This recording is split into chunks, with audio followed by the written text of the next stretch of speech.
Siemka, ja jestem Adacho i muszę wam coś powiedzieć. Coś, co naprawdę sprawia, że moje serce rośnie. Gustavo, autor mangi Dragon Ball Hakai, udowodnił, że ta manga jest naprawdę od fanów dla fanów. Dlaczego?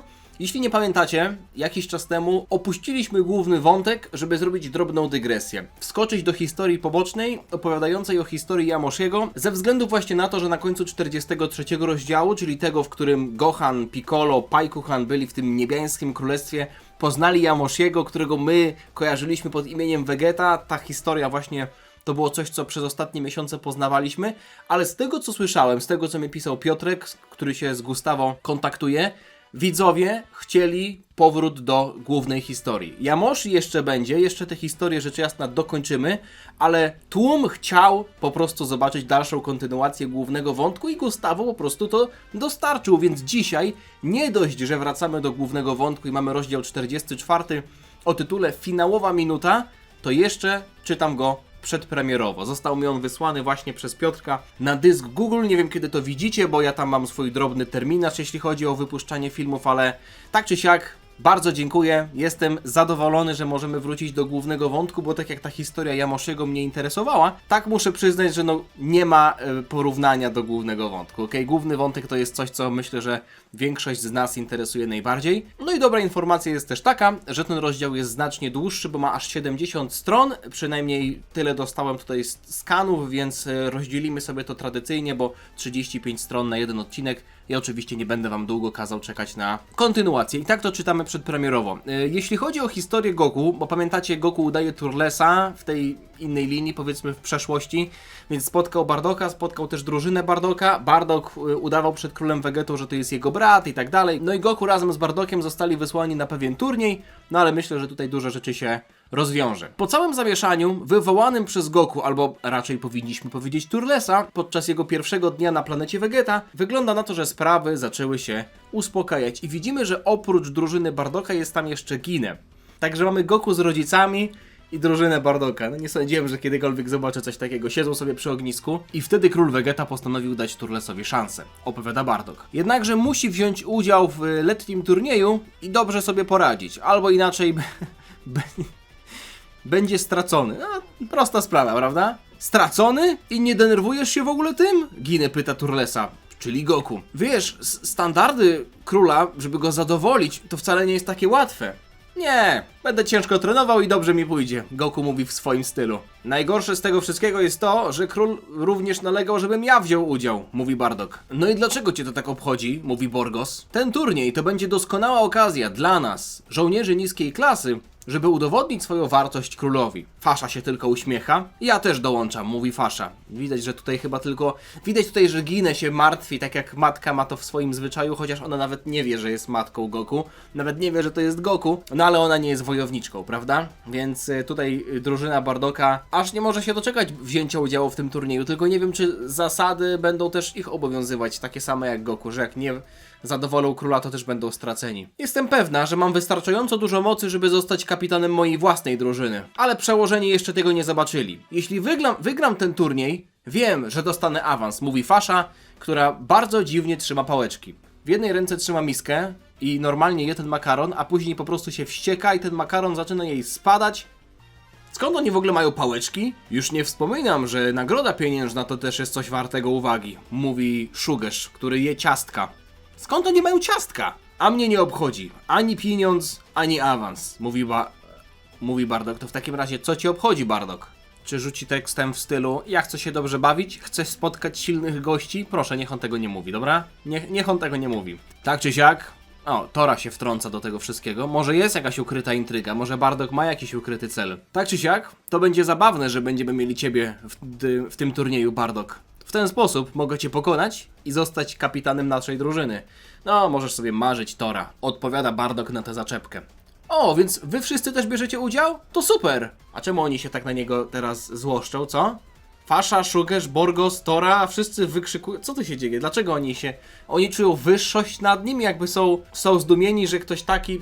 Przepraszam, że mój kursor. Są zdumieni, że ktoś taki w ogóle ma czelność do nich pyskować? O to chodzi? Przecież skopiemy ci dupę! Wykrzykują wszyscy. No tak. Hej, ziomeczki, wyluzujcie. To co się... Aha, no tak, oni się przecież bili, prawda? Zapomniałem, że Bardok przecież wkroczył tam i jakby załagodził sytuację. To, co było w przeszłości, zostaje w przeszłości, prawda? Fasza, powiem wam, że takim wygłodniałym wzrokiem patrzy w stronę Goku.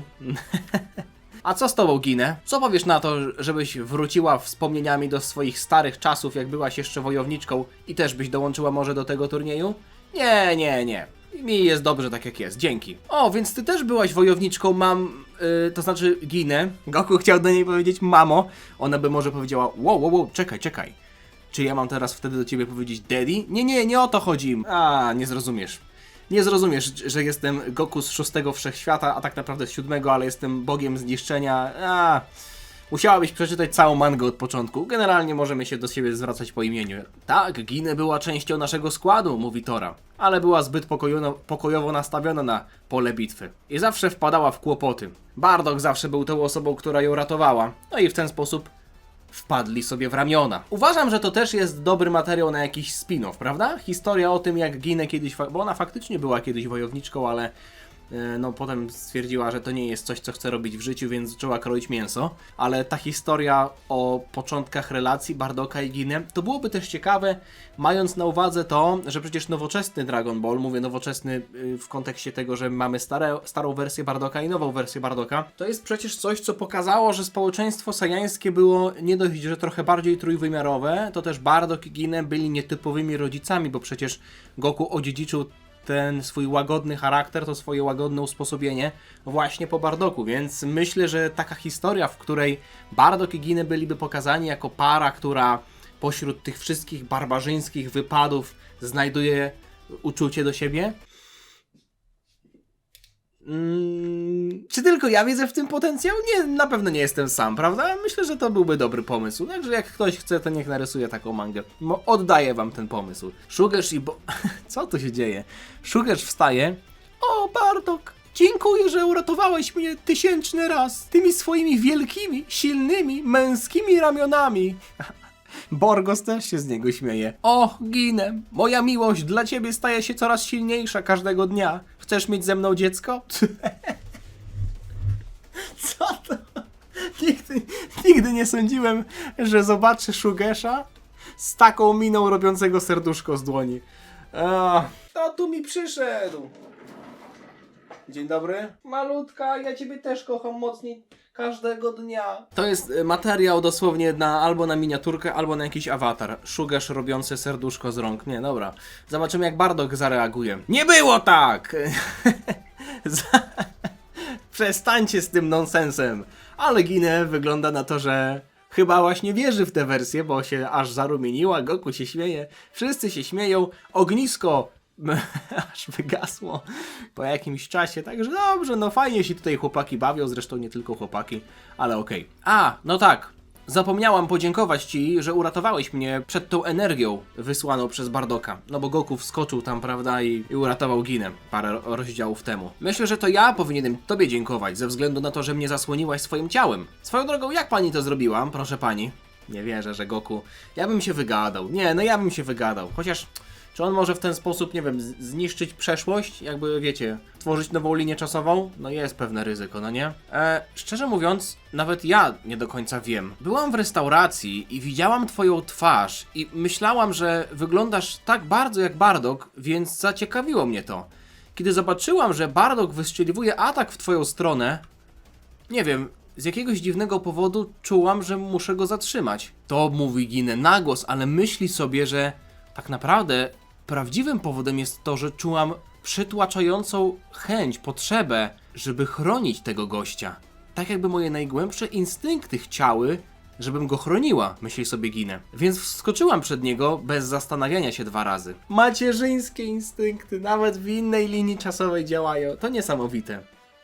To bardzo mi się podoba, bo to pokazuje więź syna z matką, która przekracza tak naprawdę prawa fizyki i tak dalej. Ile razy były takie sytuacje, że jakaś moc przyjaźni albo wiecie, moc plot armora przekraczała zasady fizyki albo czasoprzestrzeni, a tutaj mamy uroczą sytuację. Jestem fanem. No dobrze, nie mam pojęcia dlaczego, ale okej, nie musisz do mnie zwracać się pani. No wiesz, jesteśmy w podobnym wieku, prawda? Wydaje mi się, że możesz być nawet starszy troszeczkę ode mnie. Goku jest starszy od swojej mamy. No okej, no tak, masz rację, śmieje się Goku. Powiedziałeś, że przybyłeś z pustyni, prawda? Gdzie masz zamiar się zatrzymać? I jak masz zamiar sobie tutaj poradzić? Jeszcze o tym nie myślałem, mówi Goku. Myślę, że będę musiał żyć na ulicy i będę polował, żeby jeść. Ktoś nagle podchodzi, widzę, że tutaj Zobaczcie, jaki tutaj jest kadr ładny, jakie tutaj zrobili ładne kontury. To Bardock chyba podchodzi, z tego co widzę po jego fryzurze. Nie ma mowy. Król Vegeta umieścił cię pod moją jurysdykcją, więc nie mogę ci pozwolić na to, żebyś się po prostu szlajał. Jest dom, dostępny do wynajęcia, niedaleko naszego. Możesz tam się zatrzymać. A żeby zarobić, możesz pracować u Ginę w restauracji. No, brzmi dobrze. Goku będzie wszystko podjadał. Już widzę, jak on będzie pracował w restauracji. Chociaż on przecież był farmerem, prawda? Więc ma do czynienia z jedzeniem. Myślę, że może sobie poradzić. Dzięki wielkie za pomoc, to znaczy bracie. Poprawia się po raz kolejny Goku. Musimy też coś zrobić odnośnie twoich ubrań. Nie możesz chodzić ubrany w ten strój gangu tych kryminalistów. Ginę, weź jeden z moich strojów i daj go Turlesowi. Teraz już w ogóle nie będziemy mogli ich rozdzielić. Chyba tylko po nie, nawet Goku ma scouter. Po bliźnie będziemy musieli ich rozpoznawać. Dobrze. Wow, naprawdę dobrze na tobie leży. Nie uważasz, Bardock? Whatever. Bardocka to średnio obchodzi, czy ten strój dobrze leży na Goku. Wiecie co? Nie widzę tutaj, żeby on miał takie naramienniki jak Bardock. Wiecie co? Do kogo on może być podobny? Co to może być za strój? Czy będzie miał taką samą zbroję? Ja stawiam, że nie będzie miał takiej samej zbroi. Może będzie wyglądał, wiecie jak? Może będzie miał taką zbroję bez naramienników, którą Goku nosił podczas treningu w komnacie Ducha i Czasu. O, co? Wygląda... Co to jest za krótki rękawek? Wygląda trochę jak przedszkolak. Ale jest faktycznie taka krótka zbroja. Tylko że dostał krótki rękaw. Okej. Podoba mi się. Zabawnie wygląda. Przynajmniej różni się od tego, jak wygląda Bardock, więc nie będzie problemu z rozróżnieniem. No, to nie jest do końca mój ulubiony typ stroju, ale okej. Chyba nie jest aż tak źle, mówi Goku, ubierając się w to. Posłuchaj mnie uważnie, Turles. Upewnij się, że bardzo dobrze przygotujesz się na ten letni turniej. Twoje życie, a może nawet moje, od tego zależą. Rozumiemy się? Tak jest, panie. To znaczy, bracie. Ginę się z tego śmieje. Bardock naburmuszony. Podoba mi się ta ich relacja. No, Goku chyba już się przyzwyczaja powoli do tego, co? Że tak naprawdę gada tutaj z rodzicami, ale wkroczył, w inną rolę troszeczkę. Proszę państwa. Wątek, na który bardzo, bardzo czekałem. Jesteśmy w niebiańskim świecie, a konkretnie w niebiańskiej fortecy, czyli w miejscu, w którym zakończył się 43 rozdział. Gohan, Piccolo, Majin Buu z Ubem na ramionach i jeszcze Paikuhan stoją przed niebiańskimi strażnikami, między innymi przed Yamoshim, którego my możemy bardziej kojarzyć jako Vegeta. Swoje imię to Vegeta? Ten sam, którego ja znam? Ale jednocześnie mówisz, że nazywają cię też Yamoshi? Czekaj chwilę, nic nie rozumiem, mówi Gohan. Przepraszam, że tak pospieszyłem się z zapoznaniem, mówi Paikuhan, ale mamy dużo do roboty. Masz rację, Paikuhanie, mówi Piccolo. Zieloni się dobrze dogadują, to prawda akurat. Zieloni 300. No dobra, to co teraz robimy, pyta Piccolo. Majin Buu i Ub, wy musicie iść z Endorem, czyli tym, którego tutaj widzieliśmy na poprzednim panelu, ten taki, co wygląda jak emerytowany anioł. No, o właśnie, zapomniałem, że mogę przecież zoomować. Ten tutaj jarząbek, co stoi, to jest właśnie ten Lord Edward, prawda? To z nim poleci Buu i Ub. Swoją drogą, zobaczcie. Ja myślałem, że urodzenie się w latach 90., konkretnie w 97 roku, to jest niesamowite, bo jak ja byłem jeszcze niepełnoletni, to i tak żyłem już w 3 dekadach, w 2 wiekach i w 2 tysiącleciach i jeszcze, wiecie, widziałem Polaka, papieża i tak dalej. I myślałem, że naprawdę dużo mnie w życiu spotkało, a tutaj wygląda na to, że Ub w wieku kilku lat spotkał już najwyższych stworzycieli swojego uniwersum, no ale on chyba śpi, także nawet nie jest tego świadomy. Jak mu potem powiedzą, będzie myślał, że go wkręcają, no ale okej. Także Buu i Ub idą z Edwardem. On tam poprowadzi was i będzie się od was troszczył. Gohan zostanie z Yamoshim, który ma już trening zaplanowany dla niego. Wow! Yamoshi z Gohanem. I Piccolo pójdzie ze mną. No zieloni się trzymają razem. A co wy myślicie? Po prostu jest Green Team. Mam dla ciebie bardzo specjalne zadanie. Otwórz mi słoik z ogórkami. Bo ja nie mogę. Jak już nasze przygody się zakończą, spotkamy się tutaj. No i Gohan z Piccolo żegnają się. Podają sobie rękę. Powiem wam, że jeśli chodzi o wysokość, to tak trochę średnio, bo Gohan jest znacznie niższy na co dzień od Piccolo, ale powiedzmy, że Piccolo kucnął albo Gohan stoi na schodku. Do zobaczenia następnym razem, Gohan. Wzmocnij się. Ty też, panie Piccolo, tobie się kurwa przyda, bo ty jesteś po prostu cienki jak sik pająka. Powiedziałem to na głos? Przepraszam, powodzenia. Bu się nagle budzi, a jeśli chodzi o ciebie, Bu, lepiej się zachowuj. I też się wzmocnij. Okej. A skocz do sklepu po chipsy. Nie ma tu żadnych sklepów, żartowaliśmy, chodź z nami. No dobra. Piccolo leci z Pajkuhanem, Yamoshi z Gohanem, a jeśli chodzi o Edwarda, no to ja mu współczuję. Mam coś dla ciebie, co ci się bardzo spodoba, panie Bu.